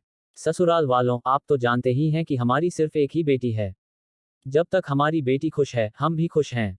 लिनहुआन वास्तव में जियाए और बच्चों के प्रति बहुत अच्छी है, और मैं, उसकी सास के रूप में, बहुत संतुष्ट हूँ। मैं अभी भी यही कह रहा था कि जब उनकी शादी हो जाएगी, तो हम देखेंगे कि वे रोंगचेंग में रहेंगी या मोडू में, और उन्हें खुद ही चुनाव करने देंगे। उन्हें खुद फैसला करने दो। युवाओं के अपने विचार होते हैं। हम माता पिता को ज्यादा दखलंदाजी नहीं करनी चाहिए। यांग जिहुई मुस्कुराए। वह अपने बेटे और बहू की पसंद में दखल नहीं देगी। देखें कि क्या वे भविष्य में मोडू या रोंगचेंग में रहना चाहते हैं। यदि वे रोंगचेंग में रहने की योजना बनाते हैं तो वे अपने बेटे के लिए यहाँ एक और घर खरीदने का खर्च भी उठाएंगे। बेशक अगर वे मोडू में रहेंगे तो भी उन्हें इसके लिए भुगतान करना होगा, लेकिन ऐसा लगता है कि उसके बेटे की ताकत को देखते हुए उसे भुगतान करने की जरूरत नहीं है। जहां तक शादी की तारीख का सवाल है, ससुराल वालों, आपको क्या लगता है कि शादी कब करना सही रहेगा? यांग जिहुई ने पूछा। जियाओ जुबान अभी भी स्कूल में है, लेकिन वह जल्द ही स्नातक हो जाएगा। ससुराल वालों, क्या हम शादी जियाओ जुबान के स्नातक होने के बाद करेंगे? आप क्या सोचते हैं? यह सुनकर यांग जिहुई ने थोड़ा सोचा। उसने सोचा, उसका बेटा शायद 1 साल में ग्रेजुएट हो जाएगा। 1 साल बाद दोनों बच्चे लगभग 1.5 साल के हो जाएंगे। ससुराल वालों, हम ऐसा क्यों नहीं करते? इस साल नए साल के बाद जियाओ जुबान और जियाई की शादी हो जाए। इस साल इसे नए साल के बाद आयोजित करें। फिर आइए जियाओ जुबान और अन्य लोगों से उनकी राय पूछें। जियाओ जुबान, तुम्हारी माँ ने कहा है कि इस साल तुम्हारी शादी नए साल के बाद होगी। तुम क्या सोचती हो? सास, माँ, हम आपकी बात मानेंगे। हम शादी कभी भी कर सकते हैं। लिन शुवान मुस्कुराए। शादी कभी भी हो सकती है। जियाई, क्या तुम्हें कोई आपत्ति है? यांग जिहुई ने यांग जियाई की ओर देखा। अब जबकि उसका बेटा सहमत हो गया है, उसे अभी भी अपनी बहू की राय पूछनी है कि वह क्या कहती है। माँ, मैं लिन जुबान जैसा ही हूँ। मैं आपकी व्यवस्था सुनूंगा। ठीक है, चूंकि जियो जुबान और जियाई दोनों सहमत हो गए हैं, तो ससुराल वालों, चलो इस साल नए साल के बाद उनकी शादी कर देते हैं। ठीक है, तो फिर इसे नए साल के छठे दिन के लिए निर्धारित करते हैं। नए साल का छठा दिन, यह ठीक है। दोनों माता पिता के बीच 1 घंटे से अधिक समय तक बातचीत के बाद उन्होंने अंततः लिन जुबान और यांग जियाई की शादी की तारीख तय की। लिन जुबान और यांग जियाई इस वर्ष नए साल के छठे दिन अपनी शादी करेंगे। अध्याय 120। यदि युजिया मैजिक सिटी जाने की योजना बना रही है तो मुझे उसकी देखभाल के लिए आपकी मदद की आवश्यकता होगी। अब जबकि तारीख तय हो गई है, अगला कदम निमंत्रण पत्र तैयार करना है। फिर नए साल के दौरान हम जिन लोगों को आमंत्रित कर रहे हैं उन्हें निमंत्रण पत्र भेजेंगे और शादी के लिए जगह भी तय करेंगे। माँ और पिताजी, शादी स्थल की व्यवस्था मुझ पर छोड़ दीजिए, लिन हुआन ने मुस्कुराते हुए दोनों माता पिता की ओर देखते हुए कहा। ठीक है, आप इसका ध्यान रखें। लिन शुवान ने सिर हिलाया और मुस्कुराया। उसकी और उसकी पत्नी की शादी जब होगी तो बहुत खराब नहीं होगी। उसने कहा था कि वह अपनी पत्नी को दुनिया की सबसे खुश औरत बनाएगा। तो शादी बहुत भव्य होनी चाहिए। यांग जिहुई और लिन जिहे यहाँ 2 दिन रुके। उनकी यात्रा 2 तरह की थी, अपने ससुराल वालों से शादी की बात करना और बच्चों को देखना। अब जबकि उनके बेटे और बहू की शादी की तैयारियों पर चर्चा हो चुकी है और उन्होंने बच्चों को देख लिया है, उन्हें घर पर अन्य काम निपटाने हैं, इसलिए अब वापस लौटने का समय आ गया है। ससुराल वालों, आप सिर्फ 2 दिन बाद जा रहे हैं। कुछ दिन और क्यों नहीं रुक जाते? तांग यूमिन ने यांग जिहुई का हाथ पकड़कर बेबस मुस्कान के साथ कहा। हम नहीं जा सकते, हमें घर पर कुछ काम निपटाने हैं, इसलिए हमें वापस जाना होगा। जियाओ जुबान, जियाई, वापस जाने से पहले बच्चों को घर ले जाना याद रखना, यांग जिहुई ने अपने बेटे और बहू की ओर देखते हुए उन्हें याद दिलाते हुए कहा। ठीक है माँ, हम फिर मिलेंगे। बच्चों, दादाजी और दादी अब वापस जा रहे हैं। अगर तुम्हें दादाजी और दादी जी की याद आती है तो अपने मम्मी पापा को बुलाकर तुम्हें उनसे मिलवा लो, ठीक है? या तो फिर ससुराल वालों, हम अब चलते हैं। ठीक है, सड़क पर सुरक्षित रूप से गाड़ी चलाओ। हम बूढ़ी लिन, चलो चलें। ठीक है। लिन जिहे ने सिर हिलाया और कार में बैठ गया और यांग जिहुई भी उसके पीछे चला गया। बच्चों, दादी अब जा रही हैं। या दबाओ और एरबाओ अपने माता पिता की गोद में दादी की ओर अपने छोटे छोटे हाथ हिला रहे थे। लिन जिहे ने अपनी पत्नी को लेकर कार चलाए और तांग यूमिन के घर से निकल गया। अपने माता पिता की कार को दूर जाते देख लिन शुवान ने अपनी नजरें हटा लीं। अगली बार जब वह वापस जाएगा तो उसे अपने माता पिता के लिए एक नई कार खरीदनी चाहिए। माँ और पिताजी, आज तो अभी भी बहुत सुबह है, क्यों ना हम साथ में घूमने चलें? लिन शुवान ने मुस्कुराते हुए दोनों बुजुर्गों की तरफ देखते हुए कहा। खरीदारी करने जाओ, मैं नहीं जाऊंगा। यांग वेइचिंग ने अपना सिर हिलाया। यह सुनकर लिन हुआन ने अपनी पत्नी को देखा। अपने पति की निगाहें देखकर यांग जियाई तुरंत समझ गई और मुस्कुराते हुए बोली, पिताजी, वापस आने के बाद से हम साथ में टहलने नहीं गए हैं। अब जब लिन जुबान ने सुझाव दिया है तो क्यों ना हम पूरा परिवार साथ में टहलने चलें? बच्चों, दादाजी को हमारे साथ खरीदारी करने चलो, ठीक है? हाँ। दबाओ और एरबाओ ने अपना सिर झुकाकर अपने नाना की ओर देखा। अपने पोते के प्यारे छोटे चेहरों और उनकी उम्मीद भरी निगाहों को देखकर यांग वेइचिंग का दिल पिघल गया और उन्हें सिर हिलाना पड़ा। ठीक है, चलो साथ में खरीदारी करने चलते हैं। एक साधारण साफ सफाई के बाद लिनहुआन और यांग जियाई बच्चों को लेकर एक साथ खरीदारी के लिए निकल पड़े। जियाई, क्या तुम बाहर जा रही हो? झाओ युजिया अभी दरवाजे तक ही पहुंची थी कि उसने यांग जियाई और लिनजुवान को बच्चों के घुमक्कड़ को धकेलते हुए बाहर जाने की तैयारी करते हुए देखा और उत्सुकता से पूछा, हाँ युजिया, हम घूमने जाने की योजना बना रहे हैं। क्या आप साथ जाना चाहते हैं? जरूर, मैं भी जाऊंगा। खरीदारी की बात करें तो झाओ युजिया को यह सबसे ज्यादा पसंद है। अब जब उसके साथ जियाई भी है तो वह स्वाभाविक रूप से उसके साथ जाना चाहती है। जहां तक पोफैन का सवाल है, लिनहुआन और अन्य लोग आज पोफैन को नहीं लाए और पोफैन को घर की रखवाली के लिए घर पर ही रहने दिया। आज की खरीदारी का मुख्य उद्देश्य है, एक तो खरीदारी करना और दूसरा अपने ससुर और सास को कार दिखाने ले जाना। आखिरकार उनकी कार कई वर्षों से चल रही है और अब समय आ गया है कि उन्हें नई कार में बदला जाए। और उनके दामाद होने के नाते स्वाभाविक रूप से उसे अपने ससुर और सास के प्रति पुत्रवत व्यवहार करना होगा। अब उसके पास पैसा है, ऐसा नहीं है कि उसके पास पैसा नहीं है। रास्ते में तांग युमिन ने धैर्यपूर्वक अपनी बेटी को आसपास की चीजें समझाईं। इस तरफ, जब आप गए थे तब कोई सुपरमार्केट नहीं था। अब एक बड़ा सुपरमार्केट खुल गया है और व्यापार बहुत अच्छा चल रहा है। उस तरफ भी पहले जमीन का एक टुकड़ा हुआ करता था, लेकिन उसे किसी और ने खरीद लिया और एक इमारत बना दी। इस इमारत के कमरे लगभग बिक चुके हैं। माँ ने जो बातें कही उनके बारे में लिनहुआन और यांग जियाई में जरा भी अधीरता नहीं थी, बल्कि वे चुपचाप सुनते रहे। सड़क पर आकर यांग जियाई ने बच्चों को अपने पिता और पति को उनकी देखभाल करने के लिए सौंप दिया, जबकि वह अपनी माँ और सबसे अच्छी दोस्त को कपड़े खरीदने के लिए एक कपड़ों की दुकान पर ले गई। जियो हुआन, यांग वेचिंग ने लिन जुवान की ओर देखा और पुकारा, पिताजी, क्या हुआ? यांग वेचिंग ने कुछ देर सोचा और कहा, यह लड़की युजिया, इसे स्नातक होने के बाद से कोई नौकरी नहीं मिली है। आप भी एक कंपनी चलाती हैं, इसलिए मैं पूछना चाहता था कि आपकी कंपनी में काम कैसा है। युजिया अब जवान नहीं रहा, अब नौकरी ढूंढने का समय आ गया है। अगर आपकी तरफ से हो सके तो मुझे लगता है कि आप युजिया को अपने यहाँ रहने दे सकते हैं। पिताजी, मैं युजिया से किसी और दिन पूछूंगा कि वह क्या सोचती है।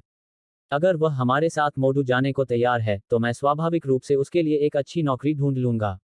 इस बच्ची को पिछली बार नौकरी तो मिली थी, लेकिन वह रोंगचेंग में नहीं थी। वह काम पर जाना चाहती थी, लेकिन जुनके और बाकी लोग चिंतित थे कि वह लड़की किसी अनजान जगह जाएगी और अगर उसे तंग किया गया तो यह अच्छा नहीं होगा, इसलिए उन्होंने उसे जाने नहीं दिया। लेकिन अगर वह मोडू जाती है और आप लोग उसकी देखभाल में मदद करते हैं तो जुनके और अन्य लोगों को राहत मिलेगी।